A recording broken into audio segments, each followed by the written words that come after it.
새 정부 1기 내각 후보자들에 대한 인사청문회 이틀째인 오늘 국회는 안규백 국방부 장관 후보자와 권오을 국가보훈부 장관 후보자를 비롯해서 5명에 대한 인사청문회가 오전부터 동시에 진행되고 있습니다. 청문 전국이 이어지면서 여야 간의 공방과 신경전도 뜨거워지고 있습니다. 정치인사이트 서가번, 홍석준 전 국회의원과 함께 인사청문회를 비롯한 국회 현안 살펴보겠습니다. 안녕하십니까? 안녕하십니까? 네. 안녕하십니까? 자, 이번 주가 인사청문회 슈퍼위크, 이번 주에 이제 많은 인사청문회가 이제 줄줄이 열리고 있는데, 오늘도 5명에 대한 인사청문회가 오전부터 진행되고 있습니다. 그래서 5명 가운데 보면은 대개 이제 4분이 정치인이에요. 그래서 권오을 국가보훈부 장관 후보자 같은 경우는 이제 삼선 전 의원이고 나머지 3분은 현직 의원이시고, 그리고 중기부 장관 후보자 한성숙 후보자 같은 경우는 이제 기업인 이렇게 이제 돼 있는데, 어제에 비해서는 상당히 조용하게 차분하게 잘 진행되고 있는 것 같아요. 뭐 어제 여러 가지로 뭐 그 경론이 좀 있었고, 국민들 보기에 좀 그렇게 좋지 않는 모습들을 보이는 청문회였다면은 오늘은 차분하게 진행되고, 또 그만큼 야당 의원들도 국방부 장관 안규백 후보나 김성환 환경부 장관 후보자, 또 중기부 한성숙 장관 후보자도 그렇고, 대부 국세청 후보자도 그렇고, 큰 별탈 없이, 큰 문제 없이 차분하게 이렇게 진행이 된 것 같고요. 또 사실 뭐 그 후보자들 한 분들의 면면을 봐도, 국방부 장관으로 내정된 안규백 후보자 같은 경우에 이게 지금 64년 만이라 그랬나요? 최초로 문민 국방부 장관으로 후보자로 내정됐는데, 그간에 국회에 있으면서 오선하는 동안 내내, 국방위원으로 활동하면서, 국방 관련돼서 안보와 관련된 국방정책과 관련된 그 어떤 사람보다 식견이 높고, 또 정책적 이 준비도 많이 돼 있는, 그래서 뭐 사성 장군 출신들 의원들 동료 야당 의원들조차도 좋게 평가를 하고 있고, 또 지금 내란 혐의로 인해서 특히나 이게 국방부가 지금 중심 아니겠습니까? 이거를 어떻게 이제 잘 슬기롭게 극복하고, 정말 강군 대한민국 강군을 육성하고, 국방을 또 재건해 내야 되는 막중한 임무도 띄고 있어서, 그러기에 또 적임자다, 이렇게 보여집니다.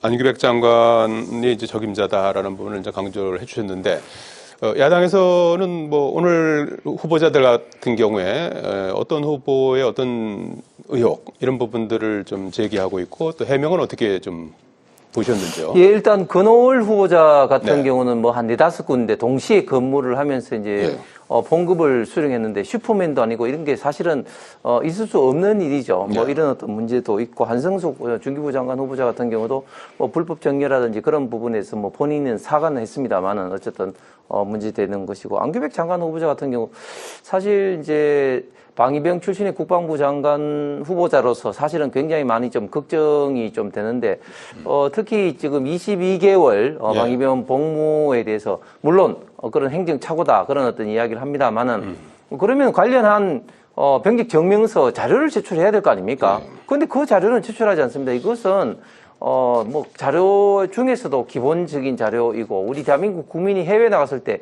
여권을 제출하지 않은 것과 저는 동일하다고 봅니다. 어떻게 국방부 장관이 되려고 하시는 분이 병적 증명서 자료를 제출하지 않는지 참 걱정스럽습니다. 그리고 지금 임광영 국세청장 후보자 같은 경우는 이제 국세청 차장 퇴직한 이후에 세무법인을 세웠는데, 한 1년 9개월 만에 100억대 이상의 어떤 급성장을 한 것이 이제 정관 예우 아니냐, 이런 어떤 비판에 대해서 또 역시 관련된 자료를 제출하지 않고 있습니다. 지금 김민석 총리 후보자 이후로 지금 뭐 정인도 봉쇄를 하고, 또 관련된 핵심적인 자료도 제출하지 않은 것이 지금 뭐 하나의 어떤 학습 효과가 돼서 전부 다 문개기, 지금 맹탕 청문회를 지금 만들고 있는데, 이런 것들은 저는 여야를 떠나서 청문회 제도를 비춰봤을 때 대단히 지금 불합리하고 바람직하지 않다 생각합니다. 그리고 또 이제 문제를 제기하고 싶은 것이 이제 업무 적합성 내지는 예. 업무 역량인데요. 과연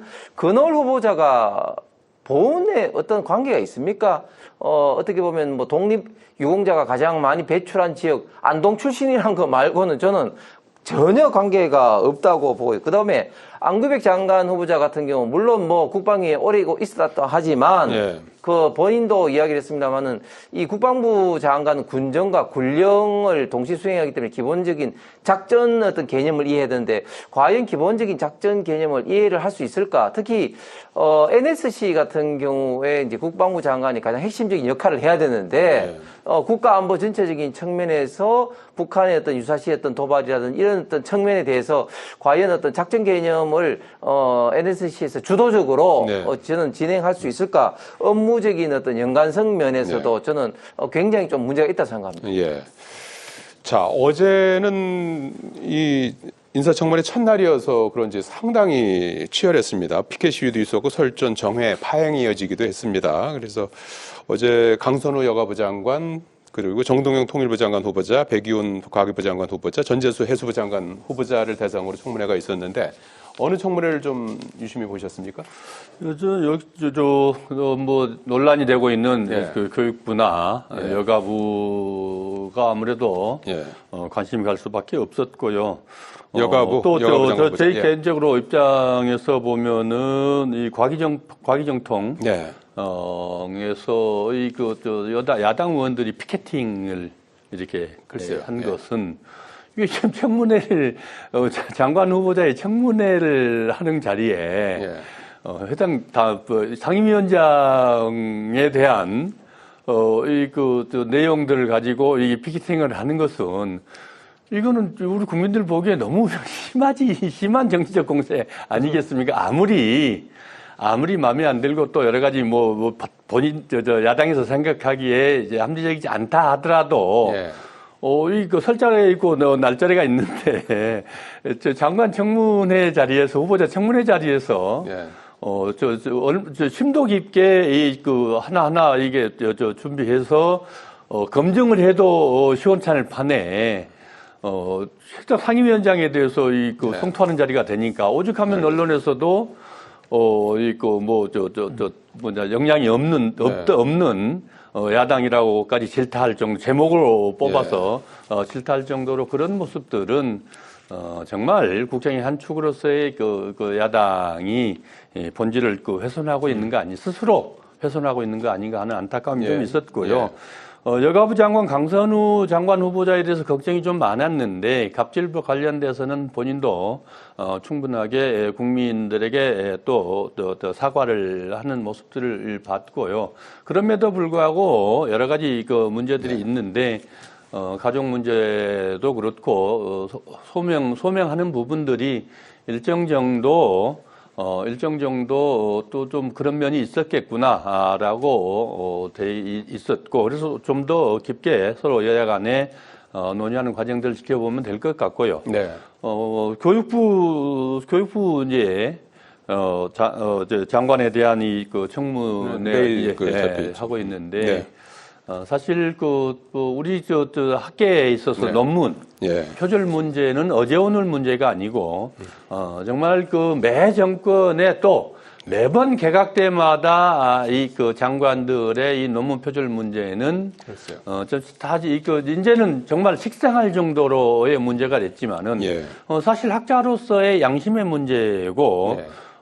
정말 중요한 문제 아니겠습니까? 네. 이런 문제들을 차제해 여야 간에 지금 계속해서 우리가 이 정권이 바뀌고 있었는데, 서로, 그때만 이 청문회 기간 동안에만 난리를 치는데, 결국 이 문제에 대해서 학계에서도 그렇고, 우리 국회에서도 그렇고, 정부도 그렇고, 어느 정도의 최소한의 가이드라인이라도 설정할 때가 되지 않았는가, 이런 아쉬움과 또 차제, 이번에 더 이상 이게 기다리지 말고 그런 그 가이드라인을 좀 최소한의 가이드라인을 좀 세워야겠다. 네. 그렇게 하는 예. 계기가 되기를 좀 바라겠고 예, 예. 실제로 좀 더 이제 또 검증단에서 검증한다고 하니까 예. 그런 것까지를 포함해서 여야가 서로 또 좀 협의가 있지 않겠습니까? 이진수 교육부 장관 후보자 같은 경우에는 뭐 내일 이제 청문회 내용을 좀 더 보고 소명을 좀 들어봐야 될 것 같고. 그렇습니다. 강선우 여가부 장관 후보자 같은 경우에는 좀 고심 중이다 이렇게 봐야 될까요? 어느 정도 소명이 됐는데 소명이 됐다고 보시는 어느 정도 거죠? 소명은 됐는데 그럼에도 불구하고 우리 국민들의 그 의혹의 눈길들이 다 해소됐는지 예. 그 부분에 대해서 본인이 본인이 좀 더 적극적인 소명이 있지 않겠는가. 또 실제로 안에 들여다 보니까 태산명동의 설필이라고 예. 좀 뭐 문제가 된 부분들이 있고 아쉬운 부분들이 있긴 하지만은 그렇게까지 심각할 정도는 아니었지 않는가. 이렇게 지금 전체적으로 흐름은 그렇게 가고 있는 것 같다. 이렇게 보여집니다. 홍 의원님은 어떻게 보셨습니까? 예, 일단 어제 같은 경우는 정동영 장관 후보자는 물론 뭐 태양광이라든지 농지법 위반이라든지 이런 어떤 개인적인 문제도 있습니다만 그보다도 어제 말씀을 하는 거 보니까 참 통일부 장관 후보자로서 국가관이 참 염려스럽습니다. 예를 들면 북한이 주적이 아니라고 이야기를 했고 특히 천안함이라든지 영평도 관련된 사태가 다 MB 때에 있던 강경 대응 때문이라고 뭐 이야기를 했습니다. 또 북한 인권법에 대해서는 남북 기본 합의서를 뭐 기초로 해서 우리가 관여할 사항이 아니다. 이런 식으로 이야기했는데 저는 그 이야기를 듣고 야, 이게 참 통일부 장관 이야기인지 얼굴을 가리면 북한 대변인이 하는 이야기인지 북한 대변인 중에서도 공로 훈장 몇 개를 받은 아주 왕 대변인의 어떤 이야기인 것 같습니다. 아니, 어떻게 북한 인권에 대해서 이야기를 하지 않습니까? 그러면은 지금 북한에서 김정은 3대 세습으로 인해서 무수히 많은 사람들이 박해와 죽어가는 이런 것도 그러면 우리 대한민국에서 입도 뻥끗도 안 해야 되는 겁니까? 특히 강선우 여가부 장관 후보자 같은 경우에는 지금 이제 갑질도 뭐 제가 볼 때는 이런 어떤 갑질이 현재 일어날 법한 이야기냐. 우리 서 의원께서도 국회의원 시절에 그 보좌관하고 비서관의 관계를 잘 아시겠습니다만은 아니 사무실 내에 일을 시키는 건 뭐 어쩔 수 없는 일을 할지라도 집에 뭐 변기 수리를 하라는지 또 쓰레기를 분리수거를 한다든지 이게 상상이나 할 수 있는 일이겠습니까? 그런데 더 큰 문제는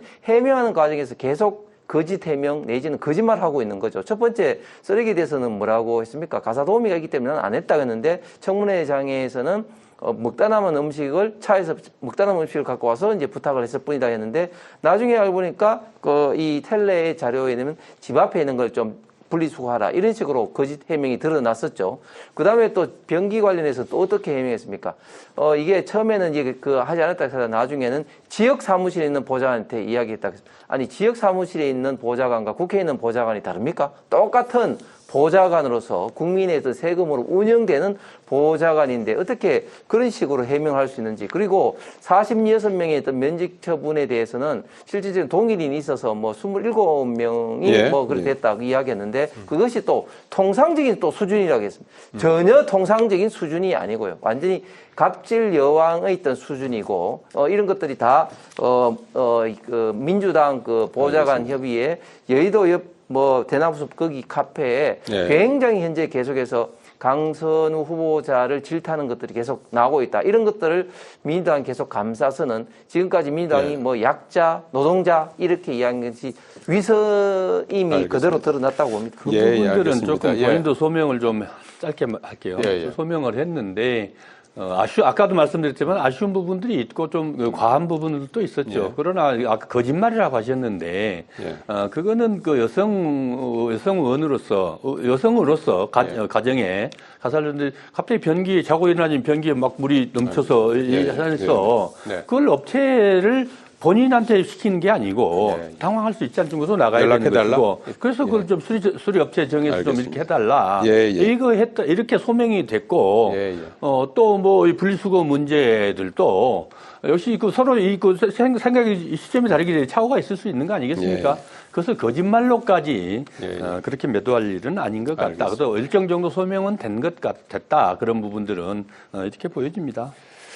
본인의 소명 그리고 여론의 추이 이런 것들을 이제 종합적으로 보고 이제 판단하겠다라고 이제 했기 때문에 그 결과를 한번 보기로 하겠습니다.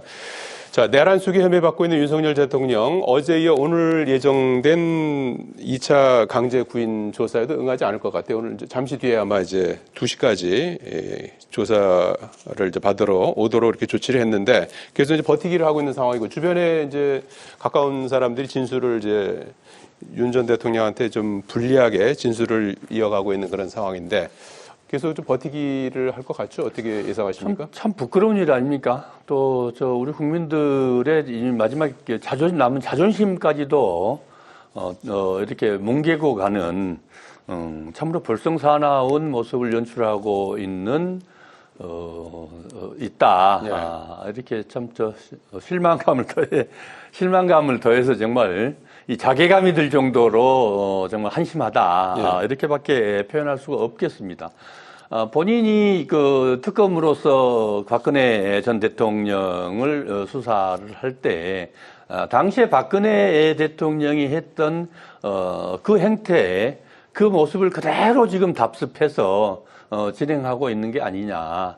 이렇게 보여지고요. 그래서 지금 우리 진행님께서도 말씀해 주셨습니다만은 오죽하면은 자기 이제 자기 일반 뭐 또 따지고 보면 내란 같은 동지들이었겠죠. 그런 사람들조차도 오죽하면 모든 것을 다 그 사람들한테 밑에 사람들에게 다 떠넘기니 오죽하면 그 사람들조차도 이제 조금도 비호하지 않고 사실대로 팩트대로 진술할 수밖에 없는 그런 인간적 실망감이 결국 그렇게 만들 수밖에 없지 않았겠습니까? 지금이라도 당당하게 뭐 소명할 것은 소명하고 당당하게 조사받는 것은 받고 또 법적 절차들을 거쳐서 본인의 주장할 것들은 주장하고 그런 모습을 최소한 보여서 국민들에게 더 이상 실망하지 않았으면 좋겠다.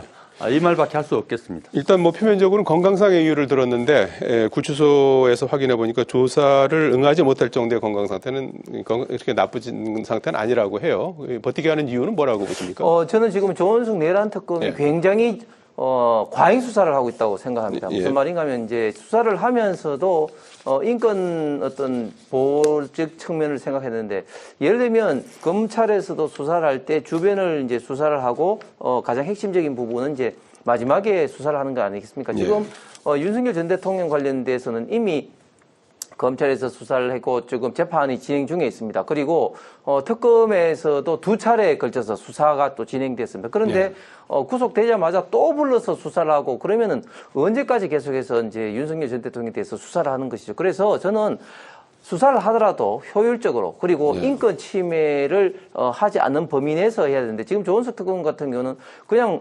무자비하게 했던 자범처럼 계속해서 불러내서 수사를 하려고 하는 것이 굉장히 저는 문제가 있다고 보고 수사를 좀 효율적으로 했으면 좋겠습니다. 안 나오니까 자꾸 아니 수사를 지금 이제 한 번 하고 구속되기 전에 한 번 하고 아니 2번 했죠. 아니 그러니까 한 번 하고 2번 했죠. 그다음에 또 이번에 이제 2번째 하는 거 아닙니까? 그런데 그 과잉 수사를 그 수사 당시에 한 번 했던 2번 했던 수사 당시에 무슨 과잉 수사를 한 게 뭐가 있으며 그러면은 지금 특검이 출범을 해서 특검이 출범해서 각종 자료들을 다 모아서 검토하고 난 다음에 수사를 하는 거지 하는데 그게 어떻게 과잉 수사가 있겠습니까? 그렇지 않나요? 모든 좀 국민들도 좀 의아하게 생각할 수 있겠는데요. 내란 특검의 수사 상황 계속해서 한번 같이 지켜보기로 하겠습니다. 여기까지 듣겠습니다. 고맙습니다. 감사합니다. 감사합니다.